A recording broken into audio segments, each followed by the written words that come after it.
고요한 속초 바닷가 호텔. 설봉고 3학년 8반, 30년 만에 동창회. 시끌벅적하던 연회장은 한 남자의 등장으로 정적에 잠겼다. 그가 꺼낸 한마디. 이제 내가 호텔 바닥을 닦을 차례야. 누군가는 눈을 감았고 누군가는 고개를 숙였다. 그리고 30년 전 그날이 다시 떠올랐다. 잊힌 상처는 정말 나은 것일까? 사람들은 그를 무시했지만 시간은 그를 기억하고 있었다. 사연 시작 전 구독과 좋아요 부탁드립니다. 속초의 가을은 유난히 쌀쌀했다. 10월의 끝자락, 바다는 낮은 숨을 쉬듯 고요했고 노을빛이 호텔 창문에 스며들 듯 번져 있었다. 해변가 언덕 위에 우뚝 선 금광호텔, 한때 속초의 자존심이자 명실상부한 왕국의 심장부였던 이곳에 설봉고 3학년 8반 동창의 초대장이 도착한 것은 그보다 한참 전 여름이 채 끝나지 않았을 무렵이었다. 초대장은 고급스러운 흰색 용지에 금박으로 인쇄되어 있었다. 설봉고 3학년 8반 30주년 기념 동창회, 다시 그 시절로. 그리고 하단에는 익숙한 글씨체로 회장의 이름이 적혀 있었다. 주최 박민수 외 동창회 준비위원회. 받는 이들마다 각자의 감정이 달랐다. 누군가는 그 시절 첫사랑을 떠올렸고 누군가는 낡은 졸업 앨범을 꺼내 사진 속 이름을 다시 읽어보았다. 누군가는 아내에게 넥타이를 매달라 부탁했고 누군가는 머리를 살짝 염색하고 셔츠에 주름을 다렸다. 금광호텔에서 동창회라니 역시 민수답다. 박 회장 아들이잖아. 호텔도 물려받았다던데. 그래도 좀 걱정돼. 요즘 금광도 예전 같지 않다던데. 소문이 돌았지만 대체로 사람들은 믿지 않았다. 금광호텔은 곧 속초였고 금광은 곧 권위의 상징이었다. 그리고 10월의 어느 금요일 밤, 해가 완전히 저물고 바다는 잉크빛으로 가라앉은 시각. 금광호텔 1층 벼라 연회장의 대리석 로비는 말끔하게 정돈되어 있었고 실내엔 잔잔한 재즈 피아노가 흐르고 있었다. 복도 끝에는 반투명한 유리문이 부드럽게 빛나고 있었고 그 너머로 사람들이 하나둘씩 모여들었다. 여자들은 핸드백을 조심스럽게 내려놓고 거울을 한번 훑었고 남자들은 허리띠를 당겨 조염했다. 서로의 머리숱을 은근슬쩍 확인하는 이들도 있었고 자기속에서 쓰듯 요즘 하고 있는 일과 자녀 자랑을 되뇌는 이도 있었다. 와, 넌 하나도 안 변했다. 야, 진짜 몇 년 만이냐? 나 기억해? 손을 잡고 등을 두드리고 어색한 웃음들이 공간을 채웠다. 그리고 모두가 입을 모아 묻기 시작했다. 근데 민수는 왜 안 보여? 그치? 호텔 주인인데 나와야 하는 거 아냐? 요즘 바쁘다더니 혹시 일부러 안 나오는 거 아냐? 사람들의 시선이 연회장 출입문 쪽으로 자주 머물기 시작했다. 유리문 너머로 호텔 로비가 한눈에 보였고 그 로비는 지금 믿을 수 없을 만큼 조용했다. 예전 같았으면 종업원들이 일사불란하게 움직이고 피아노 연주가 귀를 간질거리며 로비 카운터 너머로 고급 호텔 특유의 움직이는 정적이 흘러야 했다. 그러나 지금은 달랐다. 바닥은 여전히 윤이 났지만 광택 위에 스치는 발걸음 소리는 사라졌다. 샹들리에는 빛났지만 그 아래의 긴장감은 느슨했다.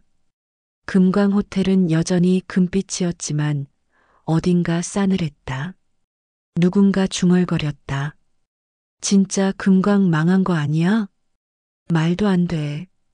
여긴 박 회장 호텔이라고. 근데 왜 민수가 안 나오지? 바로 그때였다. 연 회장의 문이 조용히 열렸다. 아무런 예고 없이 소리 없이 열린 그 문을 통해 한 남자가 천천히 입장했다. 정중하게 잠긴 단추, 어깨에 딱 맞는 검은 슈트, 광택 있는 구두 하지만 과시적이지 않은 절제된 감각. 그의 등 뒤로는 수행원 몇 명이 차분히 뒤따랐고 연 회장의 조명이 천천히 그를 따라가듯 움직였다.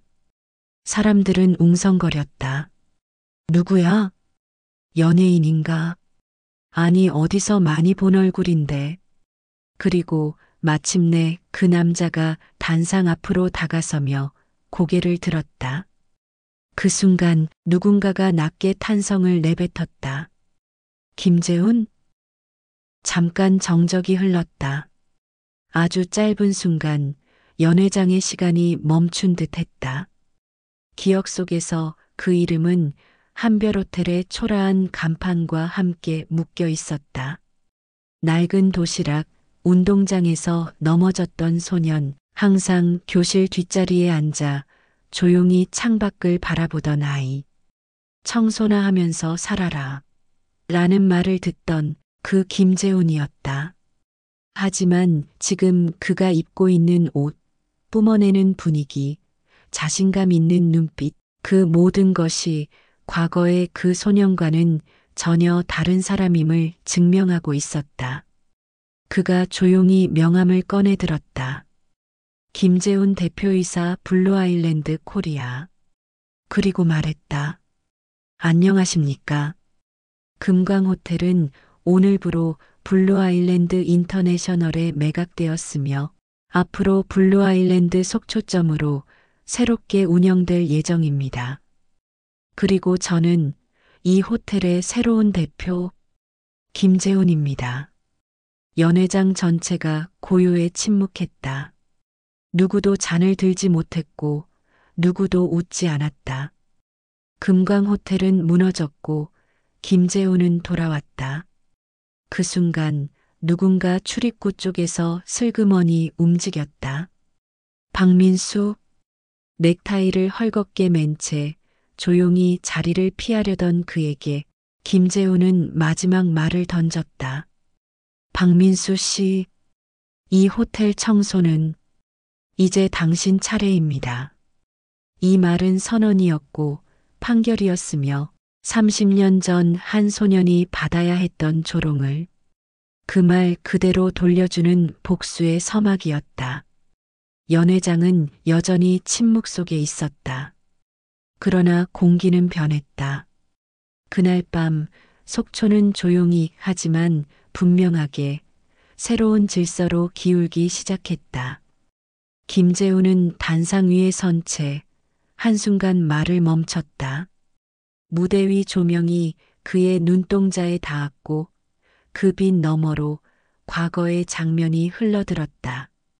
마치 그날의 냄새, 온도, 공기마저 되살아나는 듯한 착각 속에서 그는 조용히 그리고 천천히 말을 이었다. 30년 전 이 자리에 누구에게도 저는 초대받지 못했습니다. 그때의 저는 그냥 없어도 되는 존재였으니까요. 눈을 감은 듯 그는 마음속으로 다시 그 시절의 교실로 걸어 들어갔다. 가을볕이 스며드는 오후 교실. 창가 쪽 맨 뒷자리, 칠판까지 가장 먼 그 자리엔 2명의 소년이 앉아 있었다. 왼쪽은 김재훈, 오른쪽은 박민수. 자리는 단순한 위치에 불과했지만 그 교실 안에선 무언의 긴장감이 공기처럼 흘렀다. 민수는 검은 세단을 타고 등교했다. 기사가 문을 열어주었고 손목엔 번쩍이는 시계가 빛나고 있었다. 점심시간이면 금광호텔 셰프가 만든 도시락이 도착했고 뚜껑을 열자마자 불고기와 소시지 향기가 교실을 채웠다. 와, 민수 도시락 또 레스토랑급이다. 야, 나 한 입만. 아이들은 민수를 중심으로 반원처럼 둘러앉았고 그는 당연하다는 듯 웃으며 도시락을 펼쳤다. 그때 조용히 자기 책상에 앉은 김재훈이 도시락을 열었다. 식은 밥, 멸치볶음, 흐느적거리는 고사리 나물. 그 순간 민수가 일부러 크게 말했다. 어휴, 그 냄새 뭐야? 반찬 상했냐? 교실 여기저기서 킥킥대는 웃음이 흘렀고 누군가는 손으로 코를 막는 신용까지 했다. 재우는 아무 말 없이 도시락을 덮고 창밖을 바라보았다. 입술이 일그러졌지만 웃지도 울지도 않았다. 그저 참았다. 며칠 뒤 방송반 선발날. 재우는 몇 날 며칠을 고민한 끝에 지원서를 냈다. 마이크 앞에서 뉴스도 읽고 교내 행사 진행도 하는 반이었다. 그에겐 용기였다. 그런데 다음 날 복도 게시판. 그의 이름 옆에 검은 펜으로 누군가 낙서를 남겼다. 가난한 애가 마이크 잡으면 마이크도 싫어할걸? 그 글을 본 순간 재우는 아무 말도 없이 종이를 찢지도 못한 채 고개를 숙이고 복도를 천천히 걸어갔다. 운동의 날 400m 릴레이 마지막 주자. 민수의 팀과 재훈의 팀이 맞붙었다. 재훈은 신발끈이 느슨했지만 다 묶을 시간도 없이 출발선에 섰다. 결승선이 가까워질수록 심장이 터질 듯 뛰었고 결국 넘어졌다. 무릎에서 피가 났고 옷은 흙투성이가 됐다. 하지만 그는 다시 일어나 달렸다. 비틀거리며 이를 악물고 누가 보든 말든. 그 결승선을 넘은 순간 박민수는 친구들 옆에서 비웃듯 말했다. 청소부 아들이 잘도 뛰네. 다음엔 우리 호텔 바닥이나 닦지 그러냐? 그 말은 장난처럼 던져졌지만 재훈의 마음엔 비수처럼 꽂혔다. 그날 밤 그는 처음으로 아무도 모르게 조용히 울었다. 그리고 어느 날 아침 학교 복도 청소 당번이었던 재훈은 조용히 걸레를 들고 바닥을 닦고 있었다. 허리를 굽혀 닦던 그의 등 뒤로 툭툭 발자국 소리가 들렸다. 민수였다. 친구들과 함께 웃으며 다가온 그는 재훈의 어깨를 두세 번 톡톡 치더니 말했다. 야, 역시 넌 호텔 청소가 어울려. 미리 연습하는 거냐? 그 순간 걸레를 쥔 손의 핏기가 사라졌고 재훈은 아무 말 없이 고개만 돌렸다. 창밖의 바다만 바라보았다. 그 말은 사라지지 않았고 잊히지도 않았다. 그 말은 그날 이후 그를 앞으로 나아가게 한 독이 되었고 기폭제가 되었다. 잠시 옛날 생각을 멈추고 단상 위에 김재훈은 조용히 눈을 떴다. 조명 아래서 그의 눈빛은 더 깊어져 있었다.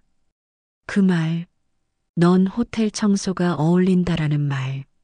저는 가슴 깊이 새기고 살아왔습니다. 그리고 오늘 바로 그 자리에 제가 섰습니다. 연회장 안은 정적에 잠겼다. 말을 잇기조차 조심스러워진 분위기 속에서 누군가는 손끝을 떨었고 누군가는 눈을 피했다. 30년 전 내뱉은 말 한마디가 만든 이 상황은 결코 우연이 아니었다. 김재훈은 단상 위에서 조용히 고개를 떨구었다. 잠시 숨을 고른 그는 다시 말을 이었다. 목소리는 낮고 침착했지만 그 속에는 피할 수 없는 고통과 진심이 녹아 있었다. 그 시절 저는 누군가의 말보다 더 힘든 시기를 겪었습니다. 제가 살던 집, 그리고 우리 가족이 지켜오던 호텔, 그 모든 것이 사라졌던 순간이었습니다. 그 말과 함께 그의 눈앞엔 어느새 낡고 침침한 호텔 로비의 풍경이 펼쳐져 있었다. 그 로비는 이제 바다를 향한 창도 닫혀 있었고 벽난로도 더 이상 불을 지피지 않았다. 1995년 겨울 속초의 바닷바람은 뺨을 베듯 차가웠고 재훈이 살던 한별호텔은 그 바람을 온몸으로 맞고 있었다. 벽엔 습기가 내려앉았고 로비 소파에는 먼지가 쌓였다. 호텔 프런트엔 여전히 정장을 입은 아버지 김성태가 앉아 있었다. 손에는 호텔 장부가 들려 있었고 입술은 바싹 말라 있었다. 그는 늘 같은 말을 반복했다. 곧 다시 살아날 거야. 한 번만 더 버티면. 하지만 아무도 오지 않았다. 전화는 가끔 울렸지만 예약이 아닌 채권 독촉이었고 비가 오면 천장에서 물이 샜으며 종업원은 이미 떠났고 남은 건 가족 3명뿐이었다. 재우는 그때도 공부를 했다. 호텔 한쪽 빈방, 식탁 위, 혹은 로비 구석. 하지만 벽에 머리를 기댈 때면 그곳이 무너지는 배의 내부처럼 느껴졌다. 그리고 어느 날 호텔 간판이 철거되었다. 호텔 앞 인도에 무거운 쇳소리가 울렸고 그 순간 하얀 서류 하나가 호텔 입구에 붙었다. 자녀 채무액 7억 2천만 원. 본 부동산은 경매에 붙여짐. 그 서류를 본 어머니는 입술을 깨물었고 아버지는 말없이 로비 벽에 등을 기댄 채 오랜 시간을 앉아 있었다. 그리고 며칠 뒤 그는 쓰러졌다. 병원에서 심근경색입니다. 극심한 스트레스가 원인입니다라는 의사의 말은 무심했고 복도는 너무 조용했다. 어머니는 병원 바닥에 주저앉았고 재우는 그 옆에서 아무 말 없이 서 있었다. 며칠 후 아버지는 세상을 떠나셨다. 장례식은 조용했다. 3평 남짓한 조그만 빈소, 향냄새만이 어지럽게 피어올랐다. 속초의 왕이었던 박 회장은 오지 않았다. 금광호텔은 그날 결혼식이 열리고 있었고 로비에는 여전히 클래식 음악이 흐르고 있었다. 재우는 수의를 입은 아버지의 얼굴을 오래도록 바라봤다. 한때는 손님이 가득했던 프런트 데스크가 이젠 아버지의 초라한 마지막 모습으로 겹쳐졌다. 곧 살아날 거야. 그 말은 이제 돌이킬 수 없는 약속이 되었다. 장례 후 한별호텔은 경매로 넘어갔고 재훈과 어머니는 속초 외곽 철길 옆에 슬라브 집으로 옮겨갔다. 지붕은 낡았고 겨울이면 찬 바람이 새어들었고 여름이면 곰팡이 냄새가 숨을 막았다. 기차가 지나가면 벽이 덜컹거렸고 밤에는 쥐가 천장 위를 뛰었다. 그러나 그 집 안에서 재우는 다시 책을 폈다. 그는 혼잣말처럼 다짐했다. 나는 여기서 끝나지 않을 거야. 어머니는 새벽 5시에 일어나셨다. 장갑을 끼고 고무 앞치마를 두르고 속초 시내 아파트 단지의 노인댁으로 청소를 나갔다. 주말이면 펜션에, 비 오는 날이면 찜질방 화장실로 향했다. 그녀는 단 하루도 쉬지 않았다. 그러다 밤이 되면 녹슨 식탁 옆에 앉아 양말을 꿰매며 조용히 말했다. 재훈아, 아빠처럼 되지 마라. 너만은 내 인생 살아야 해. 그 말은 기도가 되었고 기도는 다짐이 되었다. 어느 날 새벽 아직 어둠이 가시지 않은 창밖을 바라보며 재우는 혼잣말처럼 중얼거렸다. 나는 다시는 아무한테도 조롱당하지 않을 거야. 그리고 언젠가 나한테 청소나 하라고 말했던 그 자식 앞에서 웃으며 말할 거야. 그래, 나 청소했다. 하지만 그건 바닥이 아니라 내 인생이었어. 그 후로 그는 변했다. 급식도 거절했다. 쉬는 시간엔 교실에 남아 문제집을 펼쳤고 눈치채는 아이는 없었지만 그의 필기장은 매일 볼펜 잉크로 번졌고 교과서 여백에는 글자가 산처럼 쌓였다. 비 오는 날 천장에서 물이 새고 기차가 지나갈 때마다 창문이 덜컥거렸지만 그는 아무렇지 않게 공부를 계속했다. 그 고요한 슬라브 집은 그에게 의지라는 이름의 성벽이 되어 주었다. 어느 날 어머니가 낡은 통장을 꺼냈다. 아버지가 생전에 몰래 붓던 적금이었다. 잔액은 500만 원. 이걸로 등록금 일부라도 보탰어라. 그 말 앞에서 재우는 처음으로 슬픔과 고마움, 분노와 다짐이 뒤엉킨 눈물을 흘렸다. 그는 그 돈으로 일본 유학을 신청했고 정부 장학금, 알바, 밤샘 공부를 통해 오사카 호텔 전문학교에 합격했다. 김포공항의 출국장. 어머니는 손수건을 접어 그의 손에 쥐어주었다. 얇고 낡은 그러나 언제나 정갈했던 흰 손수건. 다른 건 못해줘도 그 마음은 잃지 마라. 사람을 섬기는 게 호텔이래. 그 말에 재우는 고개를 끄덕였고 손수건을 품에 안고 비행기에 올랐다. 창밖으로 속초의 바다가 멀어져 갔다. 그 바다 아래 그의 과거가 작아지고 있었다. 하지만 그는 알고 있었다. 언젠가 내가 다시 돌아올 거라는 걸. 과거를 회상하던 단상 위 김재우는 손끝으로 마이크를 살며시 만졌다. 사람들은 숨을 죽이고 그의 말을 기다렸다. 저는 그 슬라브 집에서 제 인생의 먼지를 매일 닦아냈습니다. 아무도 보지 않는 방 안에서 스스로에게 말했습니다. 나는 절대로 여기서 끝나지 않는다. 그 말은 이제 과거가 아닌 현실이 되었다. 김재우는 단상 위에서 가슴 주머니를 쓱 문질렀다. 그 속엔 아직도 그 손수건이 있다. 낡았고 빛이 바랬지만 한 사람의 철학과 사랑이 고스란히 담긴 그의 초심이었다. 저는 그 손수건을 품고 세상으로 나갔습니다. 그곳에서 호텔이란 무엇인가를 처음으로 배웠습니다. 그리고 깨달았습니다. 사람을 섬긴다는 것, 그것이야말로 제가 평생 붙들어야 할 이름이란 걸요. 사람들 중 일부는 고개를 숙였고 누군가는 조용히 눈을 닦았다. 그 말 한 줄은 유학의 승리담이 아니라 삶의 기준을 세운 한 사람의 고백이었다. 설봉고 3학년 8반 동창회.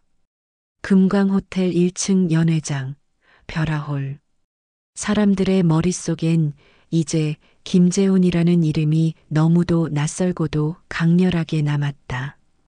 이제 누구도 웃지 않았고 잔을 들지도 대화를 나누지도 않았다. 회상처럼 흐르던 그의 이야기는 이제 현실로 돌아왔다. 단상 위에 선 김재훈은 더 이상 한별호텔의 소년이 아니었다. 그는 모든 사람들의 시선을 직면하며 담담하게 다시 선언했다. 이제부터 드릴 말씀은 단지 한 사람의 복수도 한 호텔의 경영 변화도 아닙니다. 오늘 금광호텔은 블루아일랜드 인터내셔널에 매각되었고 그 절차는 이미 법적으로 확정되었습니다. 따라서 이 건물은 오늘부로 블루아일랜드 속초점으로 새롭게 운영됩니다. 그리고 저는 이 호텔의 새로운 대표 김재훈입니다. 그 순간 사람들은 금광호텔이라는 상징의 붕괴를 직감했다. 누군가 조용히 중얼거렸다. 그게 그 김재훈이라고? 옛날 그 한별호텔 아들. 그 아이가 지금 호텔 대표라고? 그 순간 연회장 가장자리에서 조용히 움직이는 그림자 하나. 박민수, 푸석한 머리칼, 흰 얼굴, 풀어진 넥타이. 그는 자리를 뜨려는 듯 조용히 문 쪽으로 걸었다. 그러나 그때 김재훈의 목소리가 다시 울렸다. 박민수 씨, 30년 전 당신은 제게 말했습니다. 호텔 청소나 하며 살아라.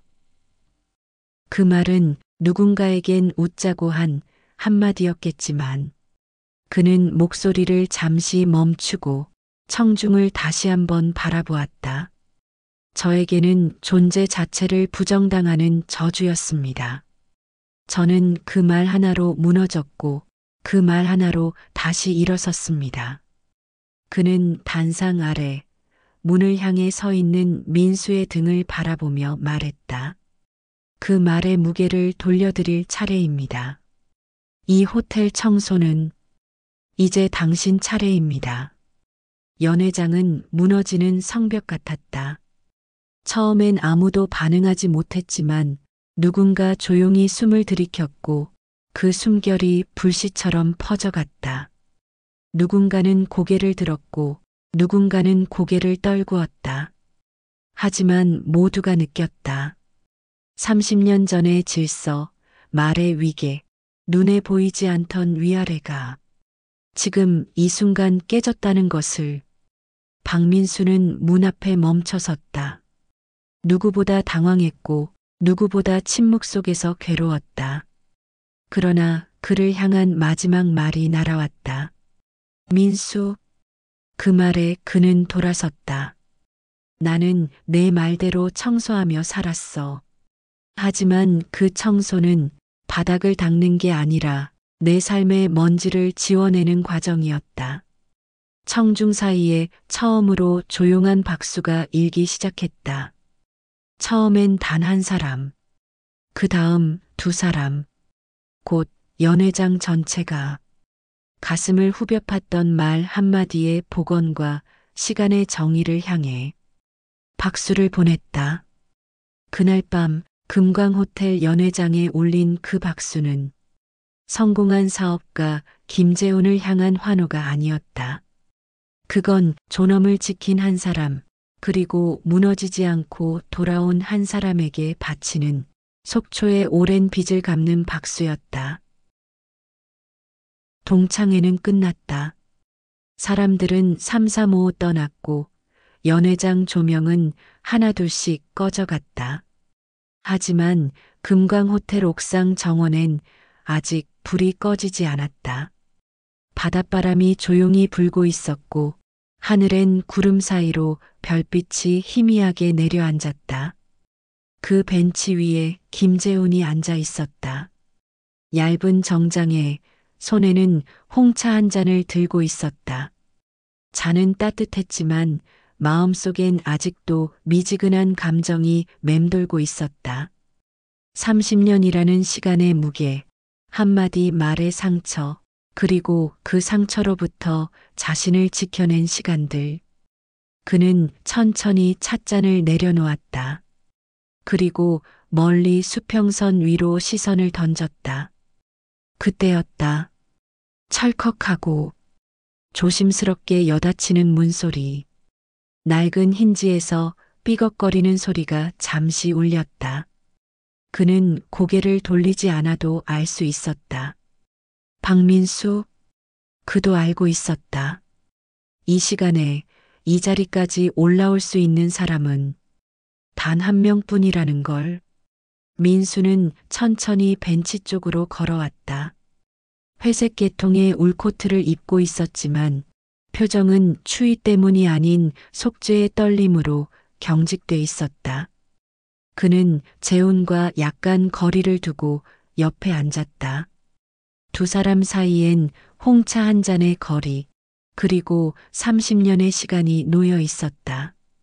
민수가 먼저 입을 열었다. 목소리는 낮고 조심스러웠다. 호텔, 낮에 보니까 참 다르더라. 정원이 숨 쉬는 것 같았어. 잠시 정적이 흘렀다. 재우는 아무 말 없이 그를 바라봤다. 민수는 다시 고개를 돌려 멀리 바다를 보며 말을 이었다. 정원이 숨 쉬는 게 아니라 이제야 숨을 돌리는 거겠지.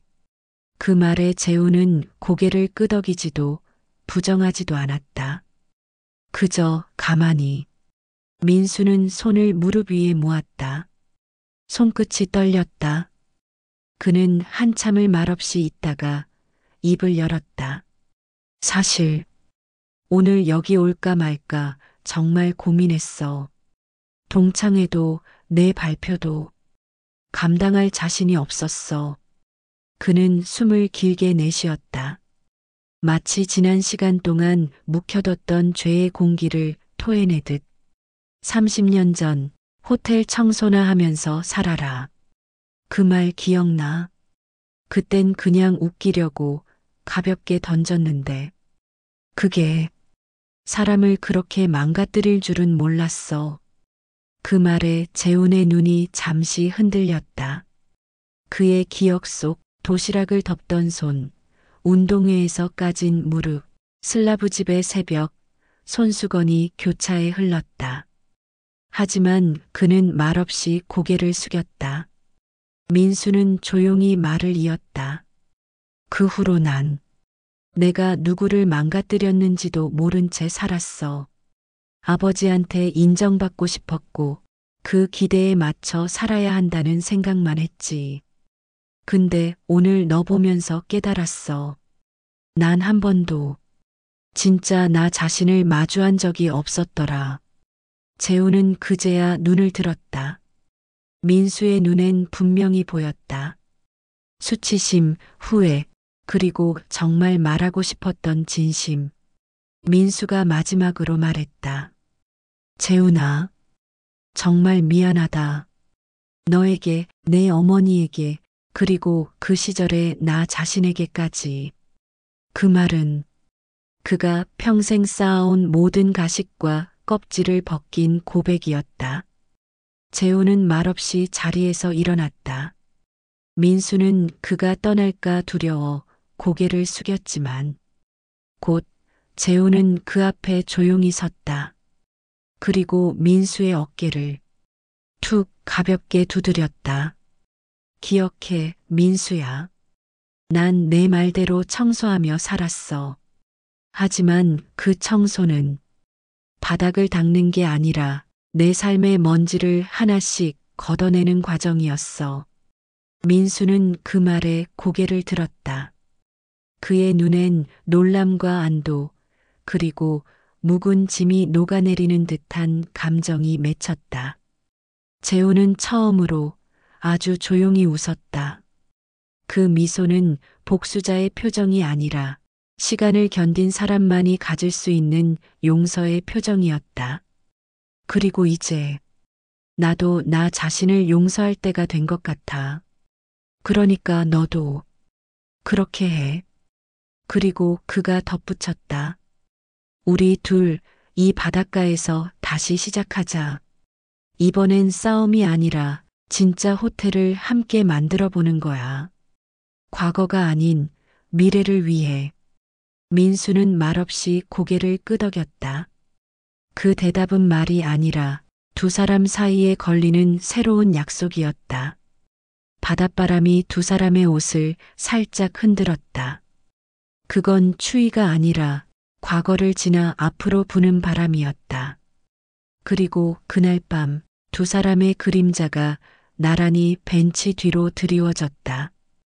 저 멀리 수평선 위엔 서서히 새벽의 푸른 기운이 피어오르고 있었다. 한 달 뒤 속초의 초겨울 아침. 하늘은 흐렸고 땅 위엔 얇게 얼음이 잡혔다. 금광호텔 본관은 철거 막바지에 접어들고 있었다. 대형 중장비들이 천천히 움직였고 오래된 철골 구조가 하나씩 해체되어 땅 위로 쓰러졌다. 소음은 컸지만 그 붕괴의 광경엔 묘한 침묵이 배어 있었다. 이곳은 한때 속초의 자존심이었고 그 자리에 서 있는 지금 김재우는 침묵 속에서 마주하고 있었다. 작업자 하나가 다가왔다. 헬멧에 먼지가 내려앉았고 장갑을 낀 손에는 녹슨 철제 상자가 들려 있었다.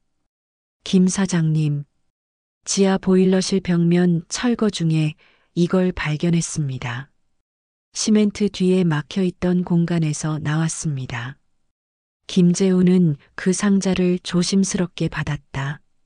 쇳가루에 덮인 낡은 자물쇠. 녹슬어 있었지만 어떤 의도적인 보존의 기운이 느껴졌다.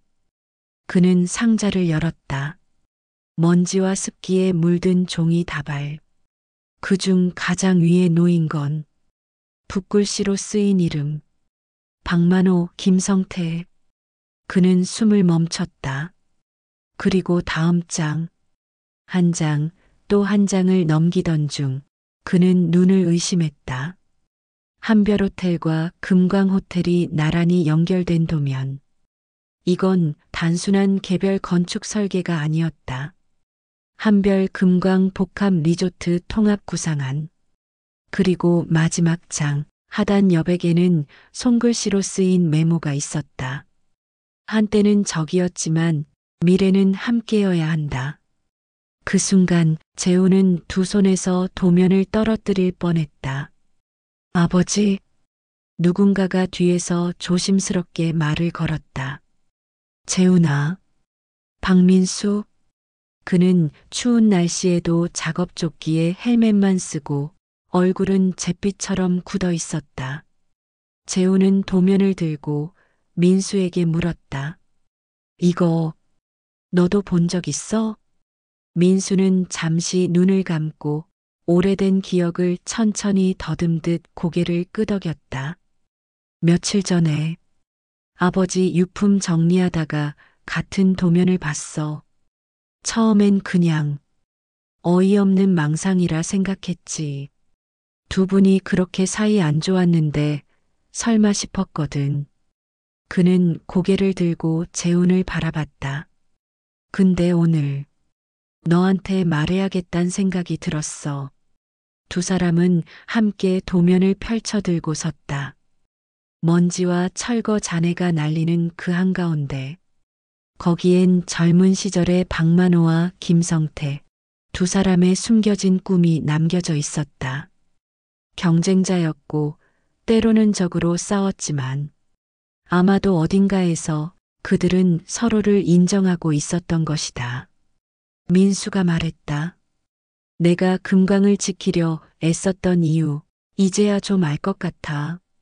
단지 아버지의 자존심 때문만은 아니었어.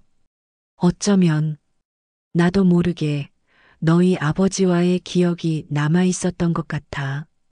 재우는 도면을 다시 펴서 바라보았다.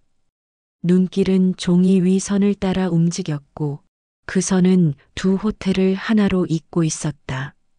그는 조용히 말했다. 한별과 금광. 과거엔 등 돌리고 있었지만 지금이라면 우리가 함께 이을 수 있어. 민수는 그의 눈을 바라보았다. 놀람, 감동, 그리고 오래된 그림자를 놓는 안도감이 교차했다. 정말 나랑 함께 하겠다는 거야? 재우는 가볍게 웃었다. 이제 우리 둘 다 각자의 그림자를 넘었잖아. 이번엔 진짜로 실현해보자. 그 순간 철거된 호텔 본관 위로 속초의 겨울 햇살이 처음으로 비쳤다. 햇빛은 먼지를 가르고 도면 위 선을 따라 따뜻하게 내려앉았다. 그 빛 아래서 두 사람은 과거의 무게를 미래의 설계로 바꾸고 있었다. 겨울바람이 불어오던 어느 날 아침 한별호텔의 철거지역 컨테이너로 지어진 임시 회의실 안.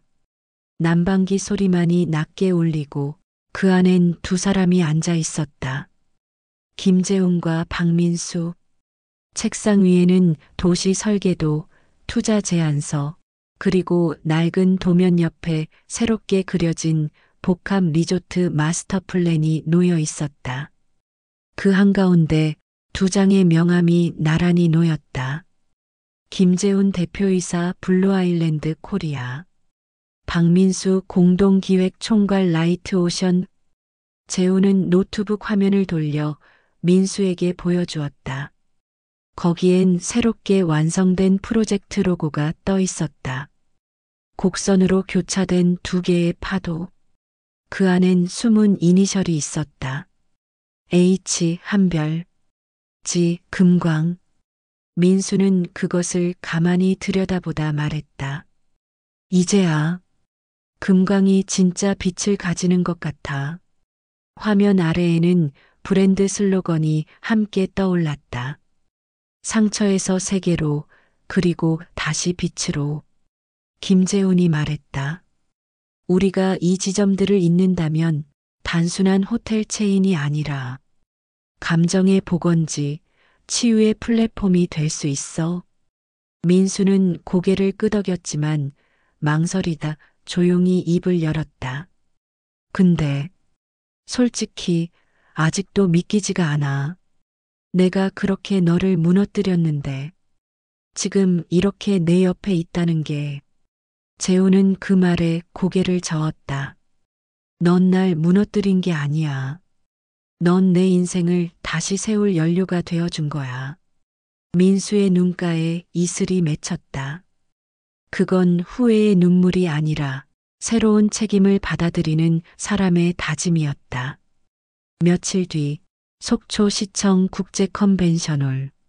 수십 개 언론사, 청년 창업자, 도시 재생 관계자들이 모인 가운데 두 남자가 무대 위로 나란히 걸어 나왔다.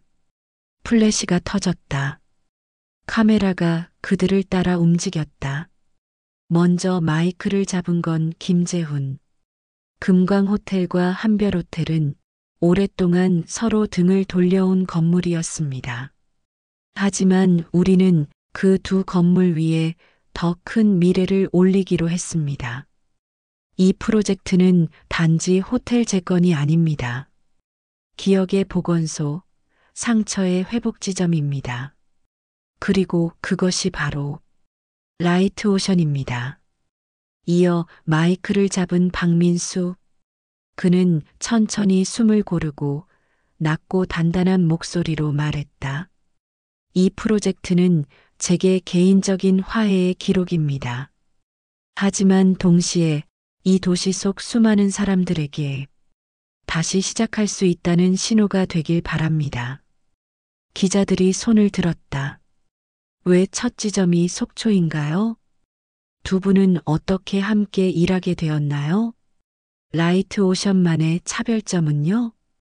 재훈은 조용히 민수와 눈을 마주보더니 말했다. 왜 속초냐고요? 여기가 우리가 가장 아팠던 곳이기 때문입니다. 그리고 가장 먼저 서로를 이해했던 곳이니까요. 그로부터 시간이 꽤 지났다. 개관 당일 오후 4시. 속초 바다는 여전히 겨울바람을 품고 있었지만 호텔 내부는 포근한 햇살과 사람들로 따뜻하게 채워지고 있었다. 오늘은 한별아일랜드 속초점 개관식. 그러나 단순한 호텔 개장 행사가 아니었다. 이 자리는 설봉고 3학년 8반 동창생들에게는 30년의 시간에 대한 사과와 화해의 무대이기도 했다. 행사 전 초대받은 동창들이 속속 도착했다. 입구 앞 이름표를 달고 들어서는 중년의 남녀들. 어색한 듯 웃으며 서로를 바라보는 눈빛엔 오랜 시간 말하지 못했던 미안함과 궁금함이 뒤섞여 있었다. 야, 김경호 왔다. 아이고, 다시 보니 반갑다. 미니야, 너 지난번 동창회에 안 나왔지? 너 진짜 하나도 안 변했다. 그 시절 소녀 같아. 정말 이런 날이 올 줄은 몰랐네. 그들 중 일부는 지난번 30년 만에 동창회 당시 황급히 자리를 떴던 얼굴들도 있었다. 김경호, 이성우, 유순자. 그들은 그날 무대 위에서 선포되던 재훈의 말이 자신의 과거를 송두리째 흔드는 칼날처럼 느껴졌던 이들이다. 그러나 오늘은 둘이 화해했다는 얘기도 들리고 좀 가벼운 마음으로 참석하게 되었다. 사회자가 시작을 알린다. 오늘 이 자리는 단지 호텔의 개장이 아니라 우리 모두가 마음의 문을 다시 여는 자리입니다. 이제 이 모든 시간을 연결해온 두 분을 무대 위로 모시겠습니다. 조명이 천천히 비추는 무대. 그 위로 나란히 올라서는 두 남자.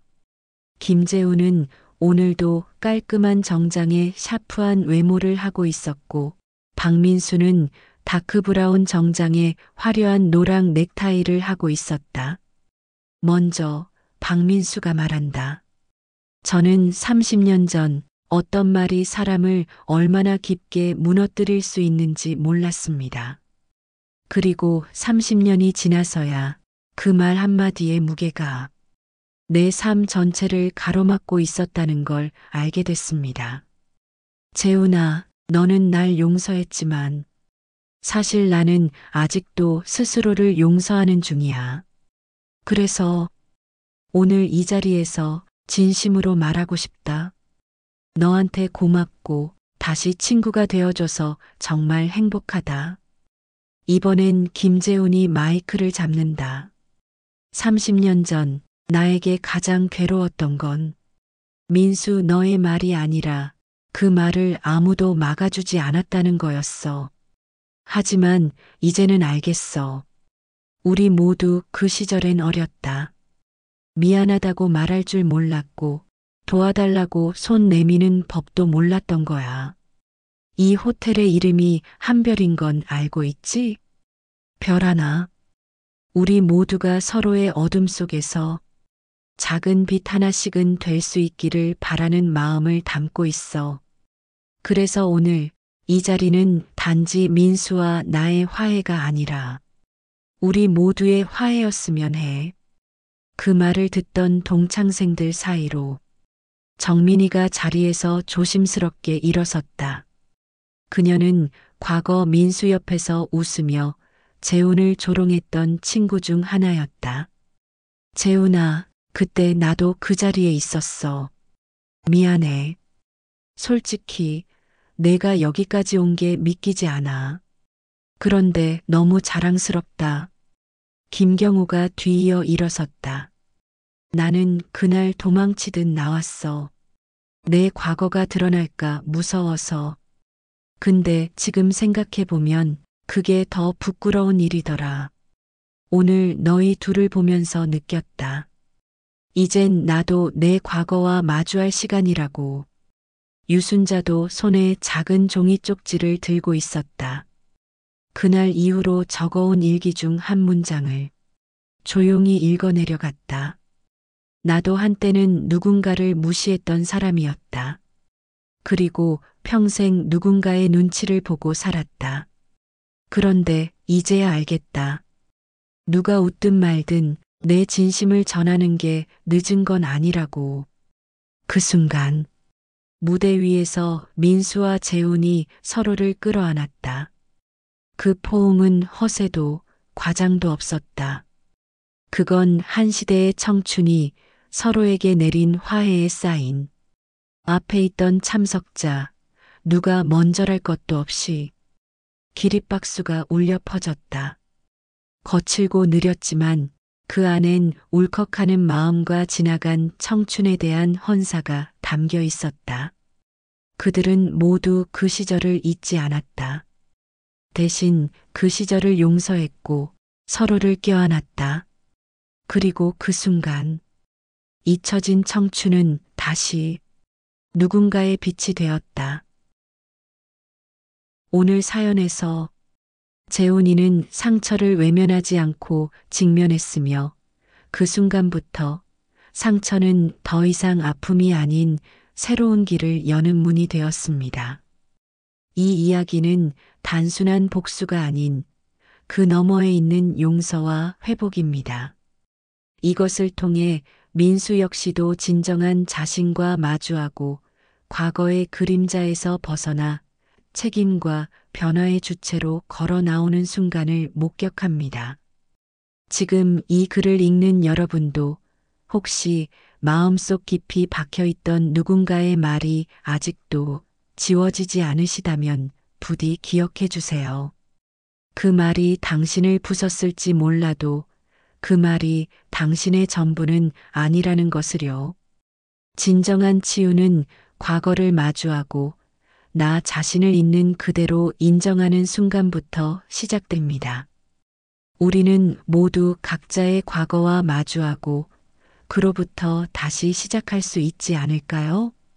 여러분도 혹시 이런 경험 있으시면 댓글로 여러분의 이야기를 들려주세요.